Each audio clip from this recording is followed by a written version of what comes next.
তাহলে আমার Facebook ID থাকতো ভাই, আমি ফেসবুক চালাই না কেন? কত টাকা বানিয়েছেন পোশাক? এটা আমি নিজে মূল আলোচনা। এখানে যখন 2020 সালে আমি ফার্স্ট পোশাকটা পরি, 2020 সালে তখন দাম গেছে 4,000 টাকা। পাঞ্জাবি, প্যান্ট, জুতা সহ। তারপর আস্তে আস্তে কিন্তু কম লাগবে। তবে এটি করে আপনি যেটা কথাটা বলছেন, আমরা ভাইরাল হওয়ার জন্য আসলাম। ভাই আমি তো ভাইরাল হওয়ার যদি চিন্তা ভাবনা করতাম, আমার নিজস্ব একটা ফেসবুক পেজ থাকতো, নিজস্ব একটা ইউটিউব আইডি থাকতো, নিজস্ব একটা টিকটক চ্যানেল থাকতো। আচ্ছা, সেগুলো নাই, ভিউ হইলে আপডেট হচ্ছে, কিন্তু আমার মতো শ্রমিক আব্দুল মালিকের কিন্তু ভিউ হচ্ছে না। এই পাট শিল্প বাঁচানোর জন্য কিন্তু আমার সর্বশেষ বিজিএম বিকেএম আমাকে কোনো কোম্পানির চাকরি নো এলাউ। আগে আমি মূলত গার্মেন্টস শ্রমিক ছিলাম।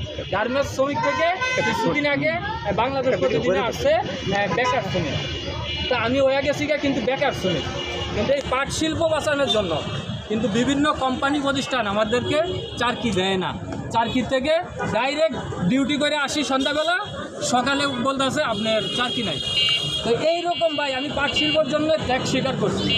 এই অক্টোবরে 1 তারিখে আমি সরকারকে ঘোষণা দিয়েছি 1 মাসের জন্য আমাকে পাট মন্ত্রণালয়ের দায়িত্ব দেওয়ার জন্য।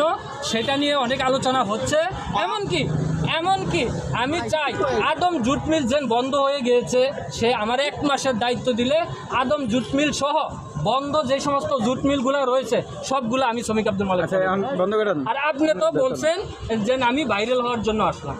পাট মন্ত্রণালয়ের দায়িত্ব আপনার প্রধান হতে চান 1 মাসের জন্য। 1 মাসের জন্য মানে আপনি কি ফাটা কেষ্ট যে 7 দিনের জন্য আপনি মন্ত্রী সব পরিবর্তন করে আপনি আমার 1 মাসের জন্য দিয়ে দেখেন।